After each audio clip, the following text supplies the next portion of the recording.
जय हिंद। नमस्कार। आप सभी लोगों को कार्तिक पूर्णिमा और गुरु नानक जयंती की हार्दिक शुभकामना। कैसे हैं आप लोग? आशा करता हूं कि आप सब लोग स्वस्थ होंगे, मस्त होंगे और अपने लक्ष्य के प्रति समर्पित होंगे। आज हम भारत में वाणिज्यिक बैंकों का उद्भव और विकास के बारे में आपके साथ परिचर्चा करने जा रहे हैं कि भारत में बैंकों की स्थापना का क्रम कब से शुरू हुआ, उसका कैसे विकास हुआ और आज वर्तमान में स्थिति क्या है। तो दोस्तों, पहले भारत में वाणिज्यिक बैंकों का उद्भव या विकास की चर्चा करने के पहले हम थोड़ा सा वैश्विक पटल पर, वैश्विक स्तर पर किस बैंक की पहले स्थापना हुई, उसका क्या नाम था, उसकी चर्चा करेंगे। बैंक क्या होते हैं, वाणिज्यिक बैंक क्या होते हैं, इनके बारे में हम चर्चा करेंगे। बैंक एक ऐसी संस्था है जो लोगों से जमाएं स्वीकार करती हैं और आवश्यकता पड़ने पर उनको ऋण उपलब्ध कराती है। बैंक एक ऐसी संस्था होती है जो लोगों से जमाएं स्वीकार करती हैं, आवश्यकता पड़ने पर लोगों को ऋण उपलब्ध कराती है, उसे बैंक कहते हैं। पर आगे चल करके बैंकों का अनेक प्रारूप बनाए गए, बैंकों का क्लासिफिकेशन किया गया, बैंकों पर नियंत्रित करने के लिए केंद्रीय बैंक बनाए गए। तो वाणिज्यिक शब्द का उद्भव हुआ, व्यापारिक बैंक का। तो वाणिज्यिक बैंक ऐसे बैंकों को कहा जाता है जो लाभ के उद्देश्य से व्यावसायिकता को ध्यान में रख करके अपनी बैंकिंग गतिविधियों को बढ़ावा देते हैं। ऐसे बैंकों को वाणिज्यिक बैंक कहा जाता है जो लाभ को दृष्टिगत रखते हुए अपनी आर्थिक गतिविधियों को संचालित करते हैं, अपनी बैंकिंग गतिविधियों को संचालित करते हैं। उनका उद्देश्य बैंकिंग गतिविधियों से लाभ कमाना होता है। अंतर्राष्ट्रीय स्तर पर दुनिया में सबसे पहले बैंक की स्थापना इटली में होती है, जिसे बैंक ऑफ वेनिस नाम से जाना जाता है। Bank of Venice, bank of Venice यह दुनिया का पहला बैंक है। बैंक ऑफ वेनिस यह दुनिया का पहला बैंक है जिसकी स्थापना इटली में की गई। इसके स्थापना वर्ष को लेकर के थोड़ा कंफ्यूज, कहीं पर 1157 मिलता है, कहीं पर 1171 मिलता है, लेकिन अधिकांश स्रोत कहते हैं कि इसकी स्थापना 1157 में इटली में हुई। यह दुनिया का पहला वाणिज्यिक बैंक है। यहीं से बैंकों का वैश्विक स्तर पर उद्भव होता है, बैंकों की स्थापना का क्रम शुरू होता, धीरे धीरे बैंकों की स्थापना को प्रोत्साहन मिलता। अंडरस्टूड। चलिए, यह एक फैक्ट, यहां से पीटी में कई बार क्वेश्चंस पूछे गए हैं कि दुनिया का पहला बैंक या विश्व का पहला बैंक कब और कहां किस नाम से स्थापित किया गया। तो दुनिया का पहला बैंक बैंक ऑफ वेनिस नाम से इटली में स्थापित हुआ, 1157 ईस्वी में स्थापित हुआ था। हालांकि इसके ईयर को लेकर के कंफ्यूजन थोड़ा है, कुछ लोग 1157 कहते हैं, कुछ लोग 1171 कहते हैं, लेकिन अधिकांश लोग इसे 1157 ही मानते हैं। अंडरस्टूड। अब हम आगे बढ़ते हैं। जहां तक भारत में वाणिज्यिक बैंकों की स्थापना का प्रश्न है, तो भारत में वाणिज्यिक बैंकों की स्थापना ब्रिटिश काल में ही शुरू हो जाती है। भारत में वाणिज्यिक बैंकों की स्थापना ब्रिटिश काल में शुरू हो जाती है। 1770 में 1770 में ब्रिटिश कंपनी अलेक्जेंडर द्वारा बैंक ऑफ हिंदुस्तान नाम से एक बैंक की स्थापना कलकत्ता में की। 1770 में bank of Hindustan bank of Hindustan की स्थापना बैंक ऑफ हिंदुस्तान के स्थापना कोलकाता में ब्रिटिश कंपनी अलेक्जेंडर द्वारा की गई। बैंक ऑफ हिंदुस्तान की स्थापना ब्रिटिश कंपनी अलेक्जेंडर द्वारा की गई। यह ब्रिटिश उद्योगपतियों का बैंक था। इसके शेयर होल्डर ब्रिटिश नागरिक और ब्रिटिश उद्योगपति थे। यह बैंक निजी अंशधारियों का बैंक था। इस बैंक की स्थापना से भारत में बैंकिंग गतिविधियों को बढ़ावा मिलने लगा। इस बैंक की स्थापना ने भारत में मौद्रिक और बैंकिंग क्षेत्र में एक नए युग की शुरुआत किया। दुर्भाग्य से यह बैंक बहुत जल्द ही बंद हो गया। निजी अंशधारियों के आपसी मतभेद के कारण, आपसी विवाद के कारण 1775 में ही यह बैंक बंद हो गया। तो भारत का पहला बैंक बैंक ऑफ हिंदुस्तान नाम से कलकत्ता में स्थापित किया गया, जो निजी अंशधारियों का बैंक था। इसकी स्थापना ब्रिटिश कंपनी अलेक्जेंडर द्वारा की गई थी। अंडरस्टूड।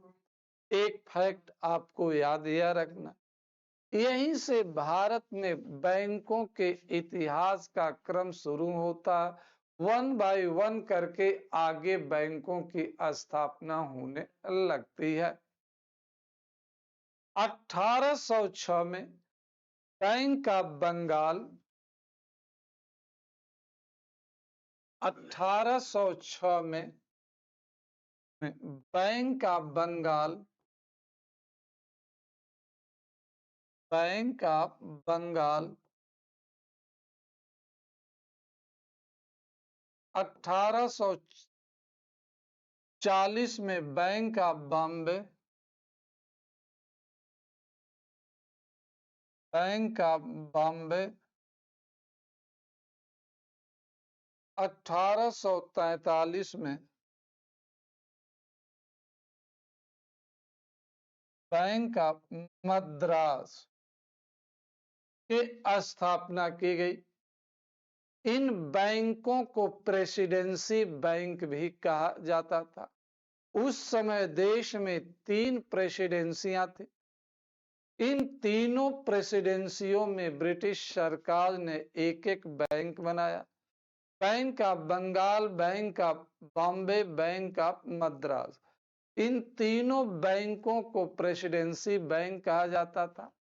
इन तीनों बैंकों को अपने अपने क्षेत्रों में, अपने अपने प्रेसिडेंसियों में नोट निर्गमित करने का एकाधिकार दिया गया था। इन तीनों बैंकों को अपने अपने क्षेत्रों में नोट निर्गमित करने का अधिकार दिया गया था। उस समय ब्रिटिश सरकार ने फ्री बैंकिंग सिस्टम लागू किया था।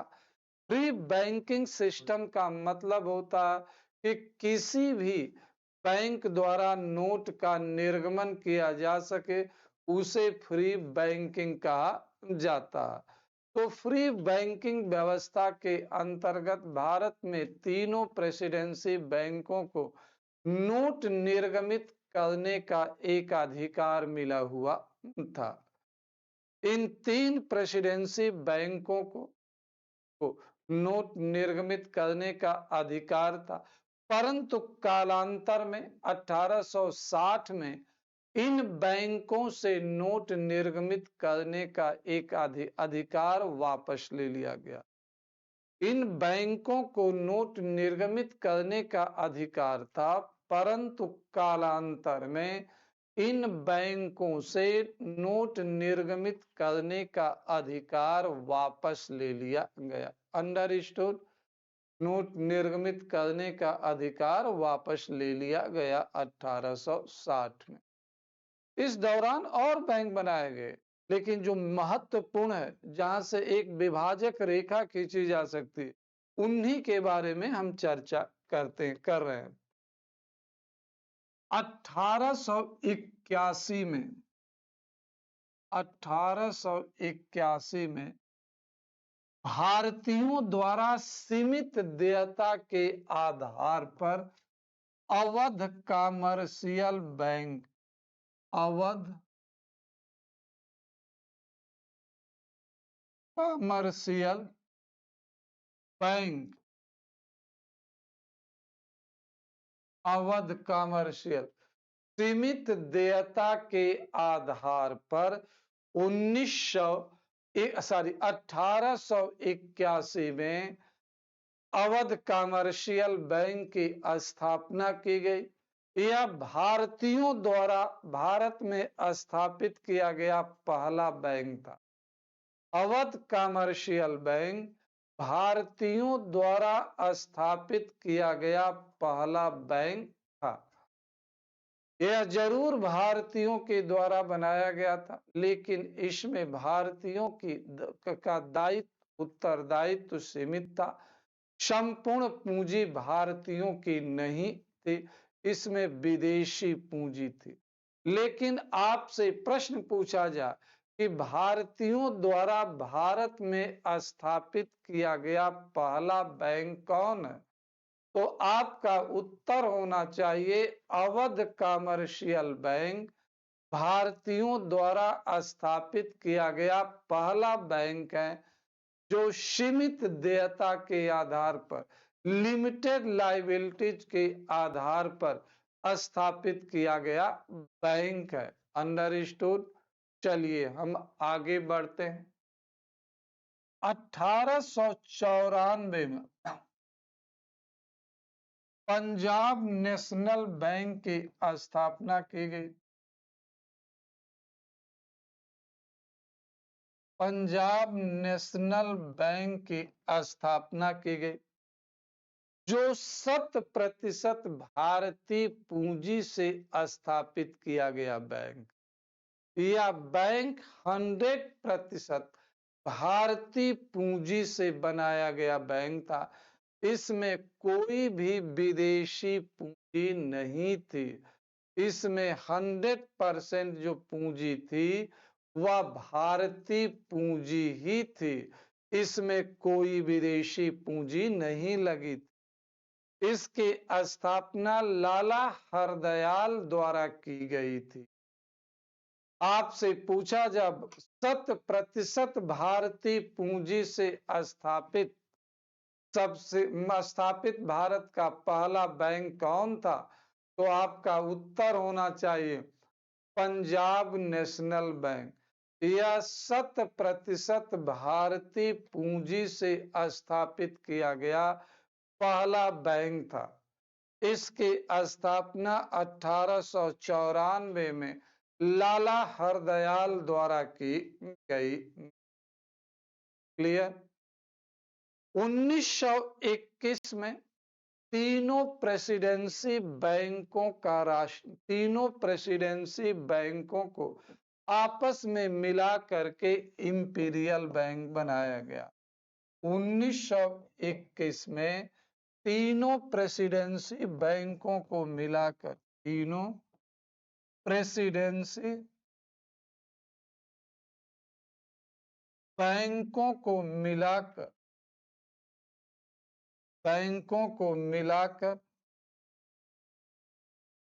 तीनों प्रेसिडेंसी बैंकों को मिलाकर इंपीरियल बैंक बनाया गया। इंपीरियल बैंक बनाया गया। तीनों प्रेसिडेंसी बैंकों को मिलाकर इंपीरियल बैंक बनाया गया। यह एक महत्वपूर्ण घटनाक्रम हुआ।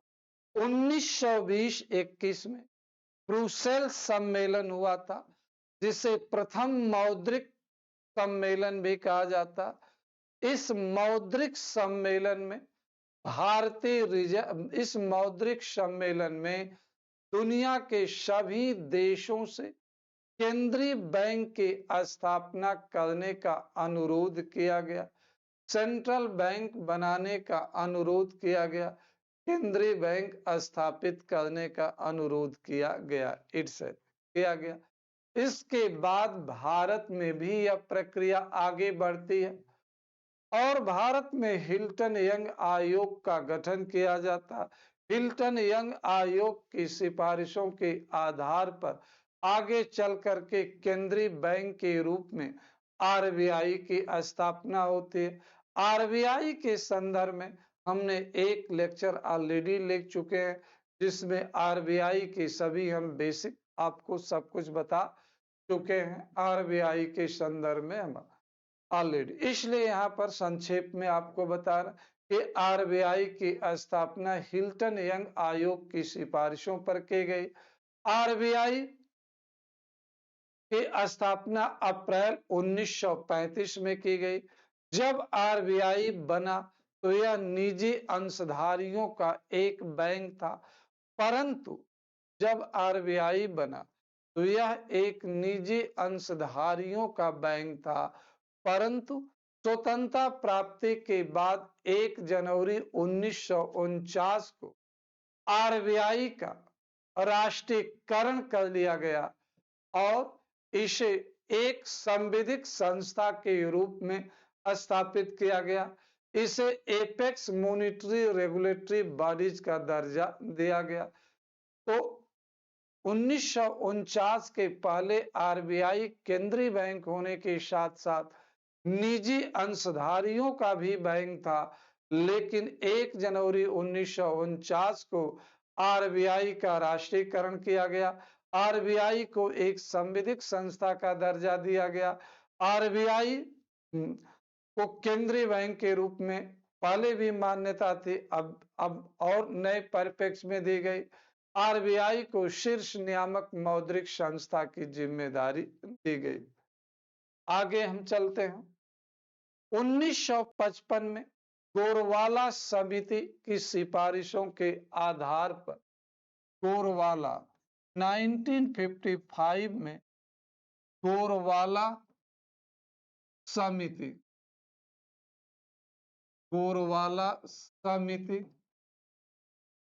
गोरवाला समिति जिसे ग्रामीण साख सर्वेक्षण समिति भी कहा जाता है, सर्वेक्षण समिति भी कहा जाता है। इस समिति की सिफारिशों के आधार पर इंपीरियल बैंक का राष्ट्रीयकरण किया गया और एसबीआई की स्थापना की गई। एसबीआई की स्थापना की गई। एसबीआई की स्थापना जुलाई 1955 में होती है। किस प्रकार होती है? इंपीरियल बैंक के राष्ट्रीयकरण के बाद होती।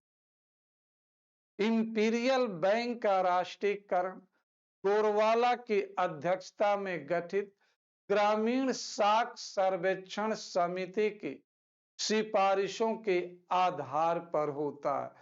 ग्रामीण सर्वेक्षण साख समिति की सिफारिशों के आधार पर गोरवाला समिति का गठन होता है, एसबीआई का गठन होता है। स्वतंत्रता प्राप्ति के समय देश में जो भी कमर्शियल बैंक थे वह सभी के सभी बैंक प्राइवेट बैंक थे, सरकारी बैंक नहीं थे। प्राइवेट बैंक अपने अनुसार क्रेडिट क्रिएशन को बढ़ावा दे रहे थे। प्राइवेट बैंक सरकार के साथ कोऑपरेट नहीं कर रहे थे। प्राइवेट बैंक प्राथमिकता प्राप्त क्षेत्रों स्पेशली ग्रामीण क्षेत्रों को लोन प्रोवाइड नहीं कर रहे थे, अनेक कठिनाइयां आ रही थी। ग्रामीण क्षेत्रों में क्रेडिट क्रिएशन को बढ़ावा देने के लिए, बैंकिंग फैसिलिटीज को प्रमोट करने के लिए गोरवाला समिति ने कहा कि इंपीरियल बैंक का राष्ट्रीयकरण किया जाए, जिसका आधार व्यापक था, और इंपीरियल बैंक के राष्ट्रीयकरण करके भारतीय स्टेट बैंक बनाया जाए। फलतः जुलाई 1955 में भारत सरकार ने इंपीरियल बैंक का राष्ट्रीयकरण किया। इंपीरियल बैंक को एक संविधिक संस्था का दर्जा देते हुए सरकार ने एक विशेष प्रकार के बैंक के रूप में इसकी स्थापना। जैसे जैसे समय आगे बढ़ता गया, बैंकों के पर दबाव बढ़ता गया। सरकार भारतीय संविधान के डायरेक्टिव प्रिंसिपल के प्रावधानों को लागू करने की दिशा में कदम उठाना शुरू किया। समाजवादी समाज की स्थापना को प्रोत्साहन देना शुरू किया। विशेष तौर से श्रीमती इंदिरा गांधी के प्रधानमंत्रित्व काल में समाजवादी समाज की स्थापना को लेकर के विशेष प्रयास किए जाने लगे। श्रीमती इंदिरा गांधी ने प्राय सभी बैंकों से अनुरोध किया कि वह सरकार की नीतियों के अनुसार कार्य करे, ग्रामीण क्षेत्रों में अपनी अधिक से अधिक शाखाएं खोलें, अर्धनगरीय क्षेत्रों में शाखाएं खोलें, ग्रामीण क्षेत्रों के लोगों को ऋण उपलब्ध कराएं, कृषि आधारित गतिविधियों के लिए फंडिंग करें, वित्तीय सुविधा प्रदान करें, ऋण दें। और उन्होंने कहा कि प्राथमिकता प्राप्त क्षेत्र पर उनको फोकस करना चाहिए, लेकिन निजी क्षेत्र के बैंक ऐसा करने के लिए तैयार नहीं हुए। श्रीमती इंदिरा गांधी ने 1967 में सामाजिक नियंत्रण व्यवस्था लागू की। श्रीमती इंदिरा गांधी ने 1967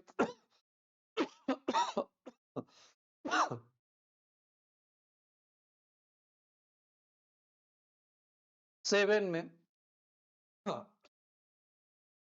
सामाजिक नियंत्रण व्यवस्था लागू की। सामाजिक नियंत्रण व्यवस्था एक ऐसी व्यवस्था होती है जिसमें किसी प्राइवेट संपत्ति को सरकारी संपत्ति किसी प्राइवेट संपत्ति को सरकारी संपत्ति घोषित किए बिना ही उन पर सामाजिक दायित्व आरोपित किया जाता है। निजी क्षेत्र पर सामाजिक दायित्व आरोपित किया जाता है और निजी क्षेत्र को सामाजिक विकास के लिए, सामाजिक कल्याण के लिए, सामाजिक सुरक्षा उपलब्ध कराने के लिए, कार्य करने के लिए प्रेरित किया जाता है और उन पर दबाव डाला जाता है। तो 1967 में श्रीमती इंदिरा गांधी ने सामाजिक नियंत्रण की नीति बैंकों पर लागू की। आपसे पूछा जाए कि भारत में बैंकों पर सामाजिक नियंत्रण की नीति कब लागू की, तो आपका उत्तर होना चाहिए 1967 में। श्रीमती इंदिरा गांधी द्वारा सामाजिक नियंत्रण की नीति लागू की गई। बैंकों से सरकार के साथ कदम ताल करने को कहा गया। एक प्रकार से श्रीमती इंदिरा गांधी ने निजी क्षेत्र के बैंकों को चेतावनी भी दिया, लेकिन इसके बावजूद भी निजी क्षेत्र के बैंक इस दिशा में काम करने के लिए आगे नहीं आए। फलतः जुलाई 1969 में 19 जुलाई 1969 को 14 वाणिज्यिक बैंकों का राष्ट्रीयकरण किया गया। 14 वाणिज्यिक बैंकों का राष्ट्रीयकरण किया गया। 14 वाणिज्यिक, जो निजी क्षेत्र के 14 प्रमुख वाणिज्यिक बैंक थे उनका राष्ट्रीयकरण किया गया। निजी क्षेत्र के 14 वाणिज्यिक बैंकों का राष्ट्रीयकरण किया गया। अंडरस्टूड। चलिए, इस इसे भारत में वाणिज्यिक बैंकों के राष्ट्रीयकरण का पहला चरण किया गया। इसे भारत में वाणिज्यिक बैंकों के राष्ट्रीयकरण का पहला चरण कहा गया। पहले चरण में उन बैंकों का राष्ट्रीयकरण किया गया जिनकी जमा पूंजी 50 करोड़ रुपए या इससे अधिक थी।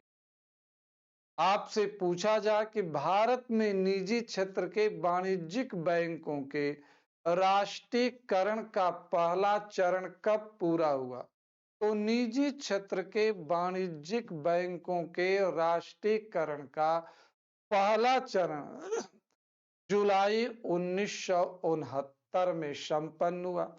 14 बैंकों का राष्ट्रीयकरण किया गया। उन बैंकों का राष्ट्रीयकरण किया गया जिनकी जमा पूंजी 50 करोड़ रुपए या इससे अधिक थी। यहां पर एक हम घटनाक्रम बताना चाहेंगे आपको। जब 1967 में 1969 में श्रीमती इंदिरा गांधी ने निजी क्षेत्र के बैंकों को चेतावनी दिया कि आप सरकार की नीतियों के अनुसार कार्य करिए, समाजवादी समाज की स्थापना के लक्ष्य को पूरा करने में सहयोग कीजिए। इस पर मीडिया ने जब निजी क्षेत्र के मालिकों, उनके एसोसिएशन से पूछा, इस ओर उनका ध्यान आकर्षित किया, तो निजी बैंकों के संगठन ने टिप्पणी करते हुए कहा कि यह गूंगी गुड़िया हमारा क्या करेगी। गूंगी गुड़िया श्रीमती इंदिरा गांधी को राम मनोहर लोहिया कहा करते थे। जब वह प्रधानमंत्री नहीं थी, उस राजनीति में नहीं, उसके पहले कम बोलती थी, तो उनको गूंगी गुड़िया कहते थे। जब प्रधानमंत्री बनी तो उन पर राम मनोहर लोहिया ने कमेंट करते हुए कहा भी था कि इस गूंगी गुड़िया से कैसे देश संभालेगी, लेकिन गूंगी गुड़िया ने आगे चलकर बहुत शानदार तरीके से देश संभाला। जब बैंकों के मालिकों ने कहा कि यह गूंगी गुड़िया क्या करेगी, तो उस समय प्रधानमंत्री ने कोई कमेंट नहीं किया। लेकिन जब जुलाई 1969 में बैंकों का राष्ट्रीयकरण किया और मीडिया को संबोधित करते हुए कहा कि गूंगी गुड़िया को राष्ट्र हित में, गूंगी गुड़िया को समाजवादी समाज की स्थापना के हित में, लोगों के हित में जो कदम उठाना था, उसे गूंगी गुड़िया ने आज उठाया। निजी क्षेत्र के 14 बैंकों का राष्ट्रीयकरण किया गया, उनको क्षतिपूर्ति दी गई। भारत में निजी क्षेत्र के बैंकों के राष्ट्रीयकरण का उद्देश्य जो बताया गया कि सामाजिक आर्थिक विषमता को कम करना, बैंकिंग व्यवसाय को नियंत्रित करना, आर्थिक संसाधनों के केंद्रण को रोकना और सभी लोगों को बैंकिंग सुविधा उपलब्ध कराना। इस लक्ष्य को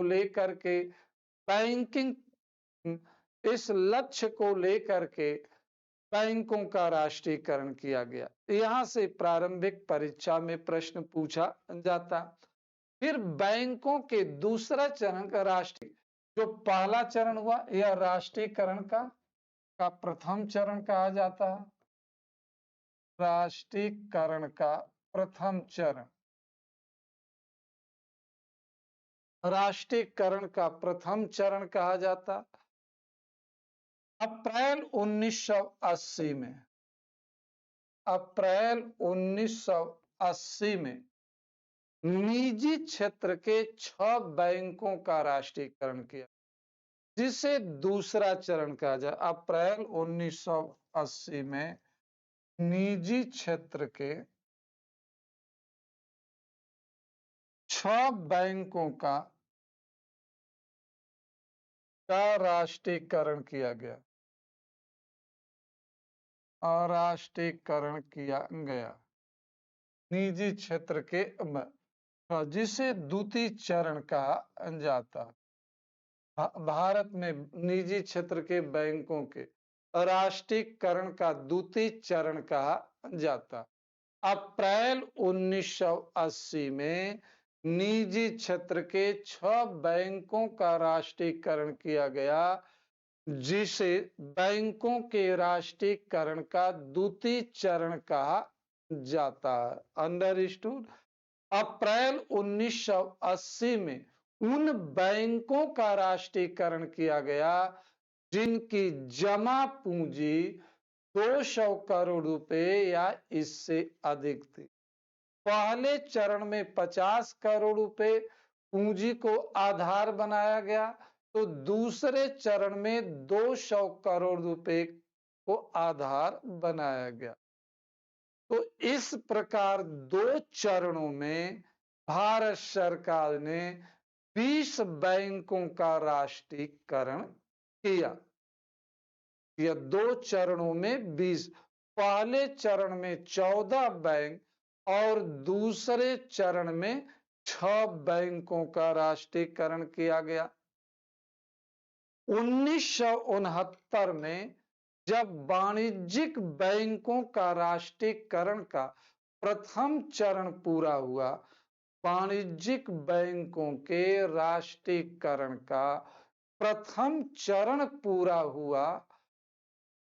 हुआ तो उस समय निजी क्षेत्र में नए बैंक खोलने पर प्रतिबंध लगा दिया गया। उस समय निजी क्षेत्र में नए बैंक खोलने पर प्रतिबंध लगा दिया गया।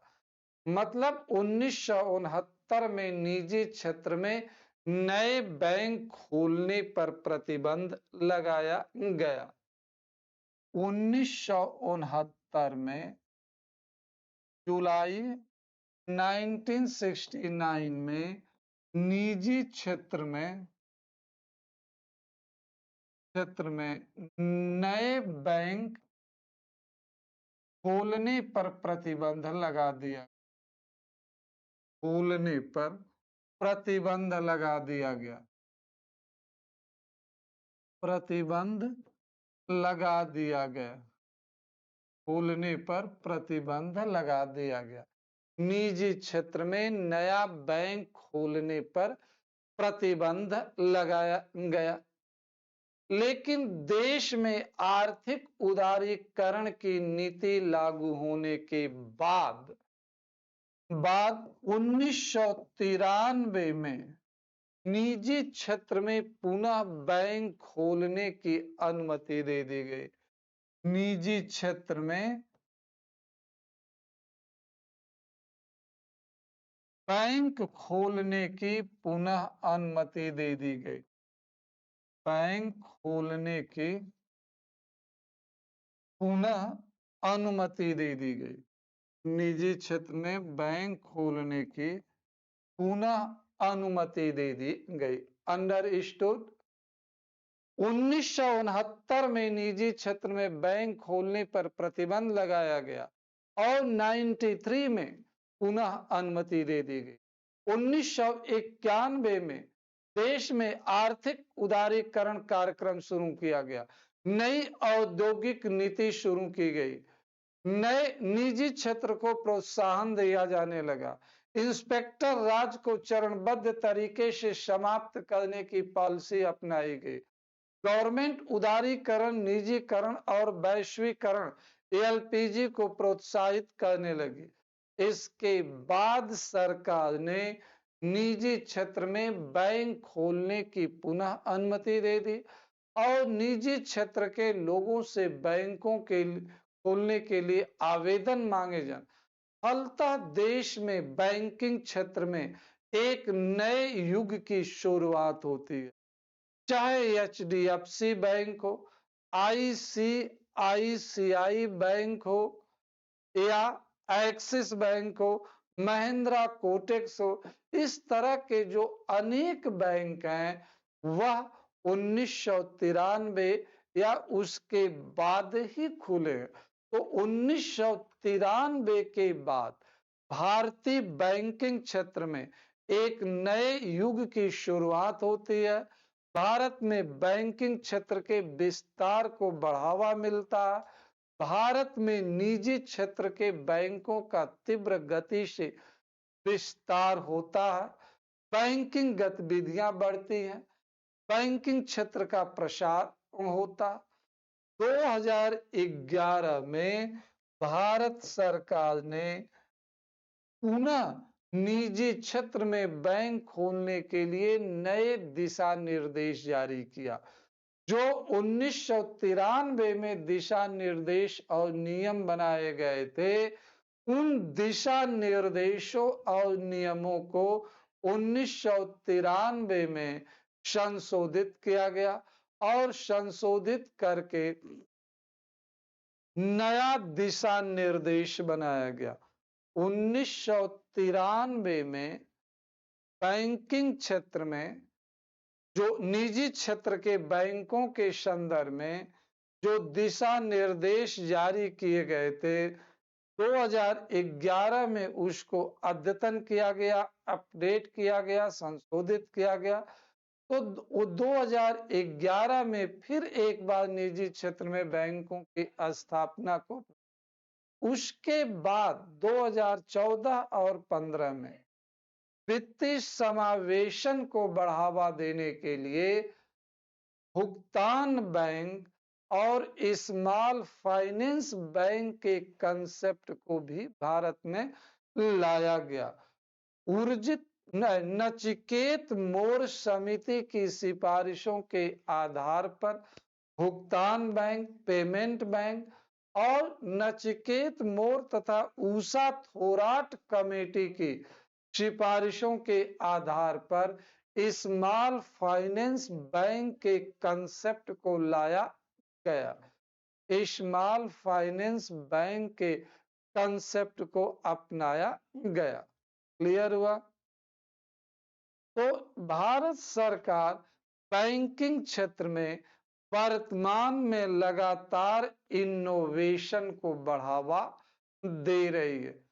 भारत में लगातार इनोवेटिव गतिविधियों को बढ़ावा दे रही है। तो वर्तमान में सार्वजनिक क्षेत्र के बैंकों का मुख्य विलय किया जा रहा है।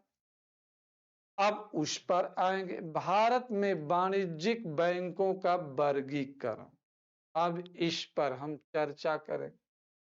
भारत में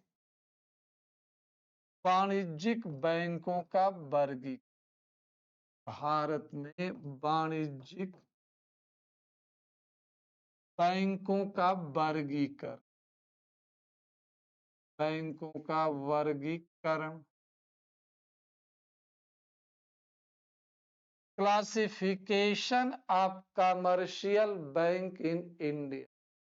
भारत में वाणिज्यिक बैंकों का वर्गीकरण, classification of commercial bank in India. देखो, भारत में वाणिज्यिक बैंकों को अनेक आधारों पर वर्गीकृत किया जाता। मुख्य रूप से हम स्वामित्व की बात करते हैं और संविधिक आधार पर बात करते हैं वर्गीकृत।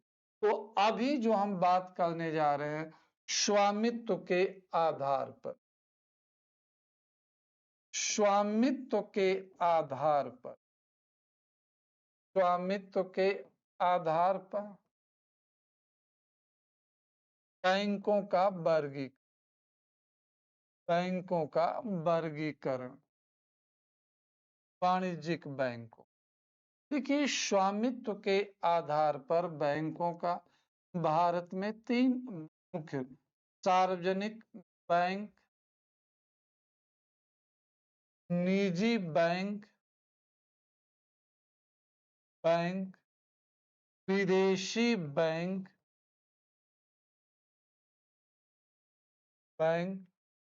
अन्य बैंक में सहकारी बैंक, भूमि विकास बैंक, आरआरबी, ये सब आएंगे अन्य बैंक। स्वामित्व के आधार पर बैंकों को 4 भागों में हमने बांटा। सार्वजनिक bank, public sector bank, private bank, foreign bank जो भारत में कार्य कर रहे हैं, और अदर बैंक। ऐसे बैंकों को पब्लिक सेक्टर का बैंक कहा जाता है, सार्वजनिक क्षेत्र का बैंक कहा जाता है, जिनमें मोर देन 50% हिस्सेदारी भारत सरकार की। ऐसे बैंकों को सार्वजनिक क्षेत्र का बैंक कहा जाता, जिसमें भारत सरकार की हिस्सेदारी मोर देन 50% हो। सार्वजनिक क्षेत्र के बैंकों को सरकारी बैंक भी कहा जाता। किसी ऐसे बैंक को सार्वजनिक बैंक कहा जाता जिसमें सरकार की हिस्सेदारी मोर देन 50% हो। निजी बैंक, उन बैंकों को प्राइवेट बैंक कहा जाता है, निजी बैंक जिसमें 50% से अधिक हिस्सेदारी निजी क्षेत्र की होती है, जिसके अधिकांश शेयर प्राइवेट लोगों के हाथ में होते हैं। विदेशी बैंक, जिनका स्वामित्व विदेशी सरकारों, विदेशी नागरिकों, विदेशी उद्योगपतियों के हाथ में होता है, वह हमारे देश में आकर कार्य कर रहे हैं। अदर बैंक्स में हमने कहा cooperative bank, land reform bank, land development bank, regional rural bank, एक विशेष प्रकार के बैंक होते हैं, मिश्र बैंक होते हैं। क्लियर हुआ? तो अब हम चर्चा करेंगे पब्लिक सेक्टर बैंक की। हम बात करते हैं पीएसबी की बात करते हैं, पब्लिक सेक्टर बैंक। पीएसबी को 2 भागों में बांटा जाता है, एसबीआई और उसके सहयोगी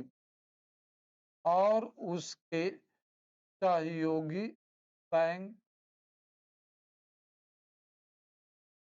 और एनबी राष्ट्रीयकृत बैंक। पहले एसबीआई एक और उसके सहयोगी बैंक 7 थे, राष्ट्रीयकृत बैंक 20 थे। एक एक करके एसबीआई के सहयोगी बैंकों को एसबीआई में मिला दिया गया। एक एक करके एसबीआई के सहयोगी बैंकों को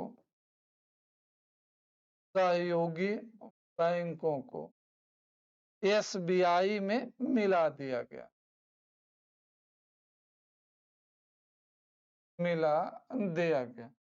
एक एक करके एसबीआई के सहयोगी बैंकों को एसबीआई में मिला दिया गया, और वर्तमान में राष्ट्रीयकृत बैंकों को भी 1 बाय 1 करके एक दूसरे में मर्ज किया जा रहा है। नरसिम्हन समिति जो बैंकिंग सुधार को लेकर के 1998 में बनाई गई, द्वितीय नरसिम्हन समिति ने अपने रिपोर्ट में कहा था कि भारत में सरकारी बैंक 3 या 4 होने चाहिए, एक एसबीआई होना चाहिए, और उसके अलावा 3 या 4 अन्य राष्ट्रीयकृत बैंक होने चाहिए, जो अंतरराष्ट्रीय स्तर के हों, जिनका पूंजीगत आधार काफी बड़ा हो। इसके बाद 1 बाय 1 करके भारत सरकार ने राष्ट्रीयकृत बैंकों और एसबीआई के सहयोगी बैंकों को आपस में विलय करने का निर्णय लिया गया। सबसे पहले एसबीआई के सहयोगी बैंक को उसमें मिलाया गया। एसबीआई के 7 सहयोगी बैंक थे, state bank of Indore, state bank of Saurashtra, state bank of Travancore, state bank of Mysore, state bank of Patiala. इस तरह से एसबीआई के 7 सहयोगी बैंक थे। सबसे पहले स्टेट बैंक ऑफ इंदौर को एसबीआई में मिलाया गया। Understood? State bank of Indore को एसबीआई में मिलाया गया और बाद में आगे चल करके सभी बैंकों को जो एसबीआई के सहयोगी बैंक थे उनको मिला दिया। 2013 में निर्भया हत्याकांड के बाद राष्ट्रीय महिला बैंक भी बनाया गया था, जिससे बाद में मोदी सरकार के एसबीआई में मिला दिया गया। तो वर्तमान में भारत सरकार ने एसबीआई के सभी सहयोगी बैंकों का मर्जर एसबीआई में कर दिया। राष्ट्रीयकृत बैंक 20 थे। 1969 में निजी क्षेत्र के 14 बैंकों का राष्ट्रीयकरण किया गया। अप्रैल 1980 में 6 निजी बैंकों का राष्ट्रीयकरण किया गया। 2 चरणों में इन बैंकों का एसबीआई में मर्जर कर दिया गया। इन बैंकों का 20 बैंक थे, इनका आपस में मर्जर करने की नीति अपनाई गई। सबसे पहले न्यू बैंक ऑफ इंडिया का पीएनबी में विलय किया गया, तो राष्ट्रीयकृत बैंक घट करके 19 हो गए और बाद में जब महिला राष्ट्रीयकृत बैंक बना तो फिर 20 हो गए। लेकिन महिला राष्ट्रीयकृत बैंक का विलय एसबीआई में कर दिया गया। उसके बाद अनेक राष्ट्रीयकृत बैंकों का मर्जर एक दूसरे में किया जा रहा, तो धीरे धीरे राष्ट्रीयकृत बैंकों की संख्या कम होती जा रही है। भारत सरकार की यह पॉलिसी है कि 1 बाय 1 करके सभी राष्ट्रीयकृत बैंकों को हम आपस में मिला देंगे। केवल 3 या 4 राष्ट्रीयकृत बैंक रहेंगे। इस समय देश में राष्ट्रीयकृत बैंकों की संख्या 11 है। सार्वजनिक क्षेत्र के बैंकों की संख्या 12 है। 11 राष्ट्रीयकृत बैंक और 1 एसबीआई। आने वाले दिनों में यह संख्या और कम हो सकती है। अंडरस्टूड? आपसे पूछा जाए कि सबसे बड़ा देश का राष्ट्रीयकृत बैंक कौन सा, तो अक्सर कंफ्यूजन होता है कि एसबीआई सबसे बड़ा राष्ट्रीयकृत बैंक है। एसबीआई सरकारी बैंक है, लेकिन मित्र एसबीआई राष्ट्रीयकृत बैंक नहीं है। SBI is not nationalised bank. RBI SBI को अलग से रखा गया। आप देखोगे यहाँ पब्लिक सेक्टर बैंक को हमने 2 भागों में बांटा है, एक एसबीआई और उसके सहयोगी बैंक और दूसरा एएनबी। ये एसबीआई को अलग से, अभी भी यही क्लासिफिकेशन है मर्जर की नीति अपना, एक एसबीआई और दूसरा एएनबी। भारत में आज भी पब्लिक सेक्टर बैंक्स को 2 भागों में बांटते, एसबीआई और राष्ट्रीय। पहले एसबीआई के साथ उसका सहयोगी नाम शब्द जुड़ा होता था कि एसबीआई और उसके सहयोगी बैंक, तो एसबीआई और उसके सहयोगी बैंकों का मर्जर हो चुका है एक दूसरे में, तो अब यह 1 है और यह 11 है। तो इस प्रकार जो है राष्ट्रीयकृत पब्लिक सेक्टर बैंक टोटल कितने हुए? 12 हो गए। हम बार बार कह रहे हैं कि इन फ्यूचर यह संख्या और कम हो जाएगी। अंडरस्टूड? तो वर्तमान में भारत सरकार सार्वजनिक क्षेत्र के बैंकों के आपस में मर्जर की नीति अपनाई हुई है। ऐसा द्वितीय नरसिम्हन समिति की सिफारिशों के आधार पर किया जा रहा। देश में बड़े आकार के बैंकों की स्थापना को प्रोत्साहित किया जा रहा। अंडरस्टूड? तो स्वामित्व के आधार पर भारत में बैंकों का जो वर्गीकरण है, आपने देखा कि हमने कहा सार्वजनिक बैंक यह एक क्लासिफिकेशन है, या सार्वजनिक bank, private bank, foreign bank और अदर बैंक। तो हमने यह आपको क्लासेस, और आप पीछे जाओगे तो आप देखोगे कि हमने कहा था कि आपको अच्छा, संविधिक आधार पर बैंकों का वर्गीकरण। संविधिक आधार पर भारत में बैंकों का वर्गीकरण। संविधिक आधार पर वाणिज्यिक बैंकों का वर्गीकरण। वाणिज्यिक बैंकों का वर्गीकरण संविधिक आधार।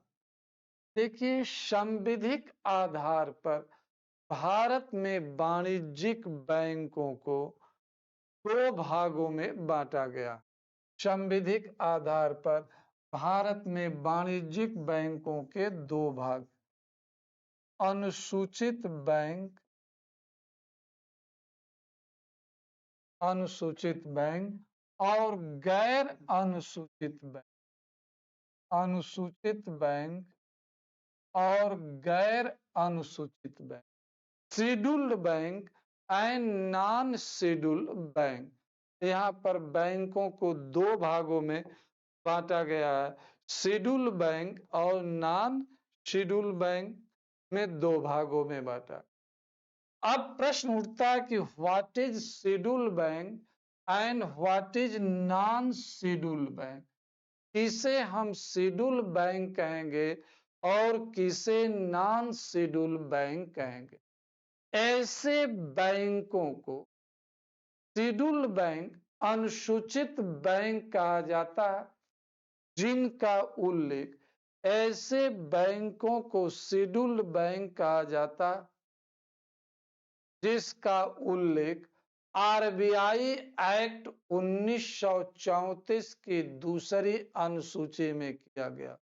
ऐसे बैंकों को शेड्यूल्ड बैंक कहा जाता जिसका उल्लेख आरबीआई एक्ट 1934 की दूसरी अनुसूची में किया गया हो, उन्हें शेड्यूल्ड बैंक कहा जाता है, उसे अनुसूचित बैंक कहा जाता है। एक बार फिर परिभाषा, ऐसे बैंकों को अनुसूचित बैंक कहा जाता जिनका उल्लेख भारतीय रिजर्व बैंक अधिनियम 1934 की दूसरी अनुसूची में किया गया। इस और उन बैंकों को नॉन शेड्यूल्ड बैंक कहा गया जिनका उल्लेख आरबीआई एक्ट 1934 की दूसरी अनुसूची में नहीं किया गया, उन्हें नॉन शेड्यूल्ड बैंक कहा गया। Non scheduled bank public private bank भी हो सकते हैं, सरकारी बैंक भी हो सकते हैं।